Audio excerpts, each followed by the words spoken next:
আর এবার ভাঙড়ের খবরের দিকে নজর রাখবো। ভাঙড়ে ফের তৃণমূল আইএসএফ সংঘর্ষ। ভাঙড় 1 নম্বর ব্লকের মাধবপুর থানা এলাকার ঘটনা। একটি গাড়ি যাওয়ার জায়গা করে দেওয়া নিয়ে এই সংঘর্ষ বাধে। সংঘর্ষে দুপক্ষের বেশ কয়েকজন আহত হন। কি ঘটেছিল ঠিক বিস্তারিত জানবো, কথা বলবো আমাদের প্রতিনিধি রঞ্জিত হালদারের সঙ্গে। রঞ্জিত, দেখো, ভাঙড়ের বিবিআইট এলাকার ঘটনা। এখানে একটা গাড়ি রাখাকে, রাস্তার পাশে একটা গাড়ি রাখাকে কিন্তু শুরু হয় এই বচসা। যেটা জানা যাচ্ছে যে আইএসএফ এর এক সমর্থক রাস্তার পাশে একটা বলেরো গাড়ি রেখে দিয়েছিল।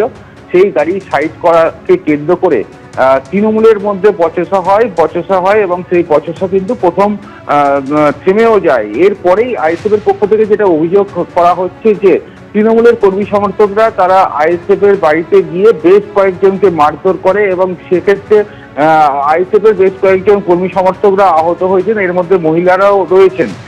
পাশাপাশি এই ঘটনার জেরে কিন্তু তৃণমূলেরও কয়েকজন আহত হয়েছে এমনটাই জানা যাচ্ছে। পরে ঘটনাস্থলে মাধবপুর থানার পুলিশ ঘটনাস্থলে যায় এবং পরিস্থিতি নিয়ন্ত্রণে আনে। আহতদের স্থানীয় হাসপাতালে নিয়ে যাওয়া হয়। প্রাথমিক চিকিৎসা করার পর কয়েকজনকে ছেড়ে দেওয়া হলেও এক আইএসএফ কর্মী সমর্থকের অবস্থা এতটাই গুরুতর রয়েছে যে কলকাতায় রেফার করা হয়েছে। ঘটনা ঘিরে কিন্তু ব্যাপক উত্তেজনা ছড়িয়েছে। পাশাপাশি সুকন্যা, তোমাকে বলে রাখবো যে বিগত 2 মাসের যদি হিসেব করা যায় সেই ক্ষেত্রে একাধিকবারই কিন্তু আইএসএফ এবং তৃণমূলের মধ্যে কখনো গুলি ছোড়ার ঘটনা ঘটে, কখনো বোমাবাজির ঘটনা ঘটে। অর্থাৎ একের পর এক ঘটনা কিন্তু আইএসএফ এবং তৃণমূলের মধ্যে ঘটে যাচ্ছে। বিধানসভা ভোট এখনো নির্ঘণ্ট ঠিক না হলেও ভোটের আগে কিন্তু উত্তপ্ত হয়ে উঠেছে আইএসএফ এবং তৃণমূলের গোষ্ঠী সংঘর্ষে, এমনটাই কিন্তু বলা যেতেই পারে। সুকন্যা, ধন্যবাদ রঞ্জিত।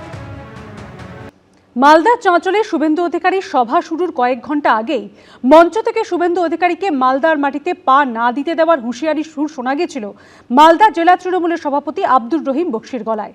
আর এবার চাঁচলের সভা থেকেই পাল্টা জেলা তৃণমূল নেতাকে নির্বাচনে জিততে না দেওয়ার চ্যালেঞ্জ ছুড়লেন বিরোধী দলনেতা শুভেন্দু অধিকারী।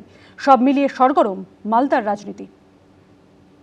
আমরা তোমাকে চ্যালেঞ্জ করছি, আমরাও তোমাকে দেখে নিব যে তুমি কি করে মালদার বুকে বিচরণ করছো, চলাফেরা করছো। বড় বড় কথা, 6 ফুট লম্বা, এখানকার মুখ্যমন্ত্রী হয়ে গেছে রহিম বক্সি। কলম বাগানে আয় দাঁড়িয়ে আছে। চ্যালেঞ্জের পাল্টা হুঙ্কার, হুঁশিয়ারির পাল্টা হুঁশিয়ারি। শুভেন্দু অধিকারীর সংকল্প সভা ঘিরে এভাবেই পারদ চলল মালদার রাজনীতি। শুক্রবারই হাইকোর্টের অনুমতি নিয়ে মালদার চাঁচলে সংকল্প সভা করলেন বিরোধী দলনেতা শুভেন্দু অধিকারী। আর এর কয়েক ঘন্টা আগেই হুঁশিয়ারি দিলেন মালদা জেলা তৃণমূলের সভাপতি আব্দুর রহিম বক্সি। আগামীকালকে বিরোধী দলনেতা চাঁচলে আসছেন, তিনি খবর দিচ্ছেন রহিম বক্সি নাকি বলেছে যেখানে মাটিতে পা রাখলে পা রাখতে দেওয়া হবে না বিজেপিকে। কি করে মালদার বুকে মালদার বাঙালি প্রজাই শ্রমিককে খুন করে এসে তুমি মালদায় ঢুকবে? আমরা তোমাকে চ্যালেঞ্জ করছি, আমরাও তোমাকে দেখে নিব যে তুমি কি করে মালদার বুকে বিচরণ করছো, চলাফেরা করছো। আমি এখানে তৃণমূলের অবজারভার যখন ছিলাম, আমার গাড়ির দরজা খুলতো, কেউ নেবে না, বলছে মালটা চোর, দাদা একে নেবেন না। 1.5 বছর ধরে গাড়ির দরজা খোলে আর বন্ধ করে, যা বাঁহাতে একটা পতাকা ধরিয়ে দে। বড় বড় কথা। আমি বলে গেলাম তৃণমূলের সূর্য যেদিন মধ্য গগনে, সেদিন নন্দীগ্রামে মমতা ব্যানার্জিকে হারানো লোক। মালতীপুরে কে জিতবে আমি জানি না, কিন্তু রহিমকে আমি জিততে দেব না। তবে হুমকি হুঁশিয়ারি সূত্রপাত আরও কিছুদিন আগে। গত বুধবার বিজেপি শাসিত ওড়িশায় কাজে গিয়ে মৃত্যু হয় মুর্শিদাবাদের বাসিন্দা পরিযায়ী শ্রমিক জুয়েল রানার। পরিবারের অভিযোগ ছিল নৃশংসভাবে পিটিয়ে খুন করা হয়েছে বছর 19-এর যুবককে। মৃত পরিযায়ী শ্রমিক জুয়েল রানার সঙ্গেই ছিলেন মালদার বৈষ্ণবনগরের বাসিন্দা আকিউর রহমানও। পরিবারের অভিযোগ তাঁকেও সেখানে বেধড়ক মারধর করা হয়েছে। বললো যে আধার কার্ড দেখাও, তারপরে কি একটা বলেছে, মারধর শুরু করেছে। সুতি থানার যে একটা ছেলে মারা গিয়েছে, এমনভাবে মেরেছে। আর জুয়েল রানা আর আমার ভাই যেটা আছে ও বেঁচে আছে কোন রকম। বৃহস্পতিবার ইংরেজ বাজারে তৃণমূলের প্রতিষ্ঠা দিবসের সভা থেকেই এই প্রসঙ্গে সুর চড়ান মালদার জেলা তৃণমূল সভাপতি আব্দুর রহিম বক্সী। বিভিন্ন রাজ্যে ক্ষমতায় আছে, বাঙালিদেরকে ধরে ধরে মারছে, মেরে ফেলছে, পিটিয়ে মারছে।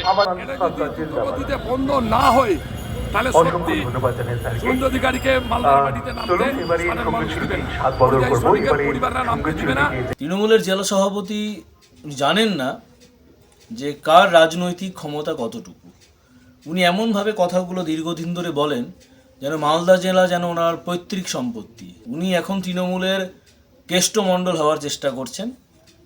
যত ওনারা এরকম কদাচিৎ ভাষায় ব্যক্তি আক্রমণ করবেন, তত তাদের মতো একটা নিম্ন রুচির দলে তাদের নাম্বার বাড়বে।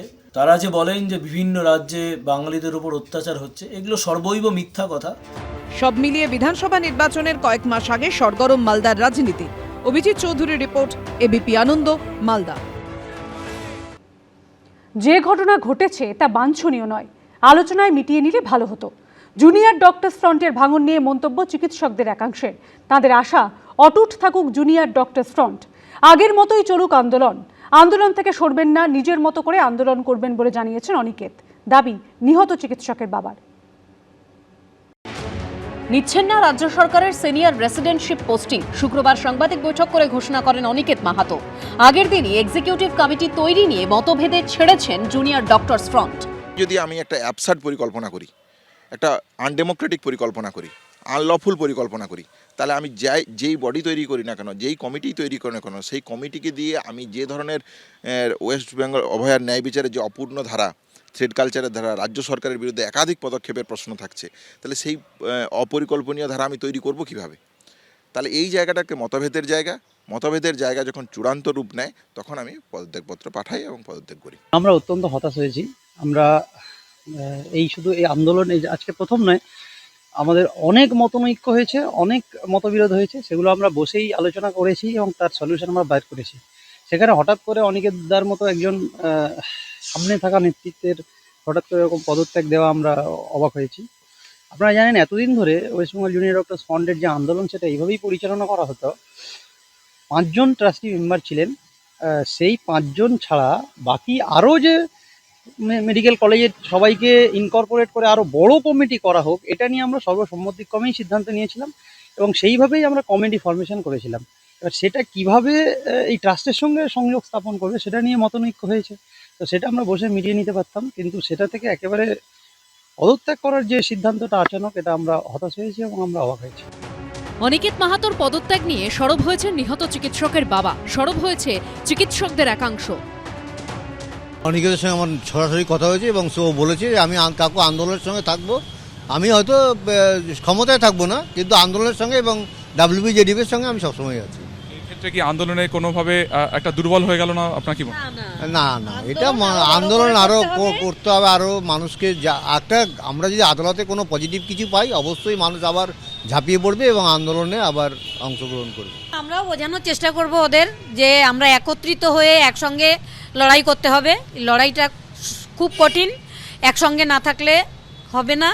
আমরাও বোঝাবো ওদের সেটা। ও হয়তো বাধ্য হয়ে West Bengal junior doctors front ছাড়তে এক প্রকার বাধ্য হয়েছে। ডাক্তার অনিকেত মাহাতো কিন্তু প্রথম দিন থেকে এবং তার কিছু সহকর্মীদের নিয়ে এই যে অভয়ার মৃত্যুকে যে আত্মহত্যা বলে চালানোর চেষ্টা করেছে রাজ্য সরকার, সেটার বিরুদ্ধে লড়ে কিন্তু এটা যে একটা পরিকল্পিত হত্যা, সেই লড়াইয়ে কিন্তু একদম আপোষহীনভাবে ও থেকেছে। চিকিৎসকদের একাংশের মতে আলোচনার মাধ্যমে বিবাদ মিটিয়ে নিলে ভালো হতো। এই যে এখন যে পরিস্থিতিটার উদ্ভব হয়েছে, এই বিষয়গুলি যদি WBJDF তারা যদি নিজেদের মধ্যে আলাপ আলোচনা করে এটাকে মিটিয়ে নিতে পারতেন, সেটাই ছিল সবচেয়ে কাঙ্ক্ষিত, সেটাই হচ্ছে এই আন্দোলনের পক্ষে সবচেয়ে শুভ হতো। আমরা আশা করব, আমি অত্যন্ত আশাবাদী এই ব্যাপারে, যে জুনিয়র ডাক্তাররা তাদের সংগঠনের অভ্যন্তরের যে সমস্যা তারা মেটাতে পারবেন। তারা অত্যন্ত অতীতে অনেক বড় বড় সংগ্রাম আন্দোলন করেছেন। সন্দীপ সরকার, জিলম করঞ্চাই ও সুকান্ত মুখোপাধ্যায়ের রিপোর্ট, এবিপি আনন্দ। এবিপি আনন্দ, এগিয়ে থাকে, এগিয়ে রাখে।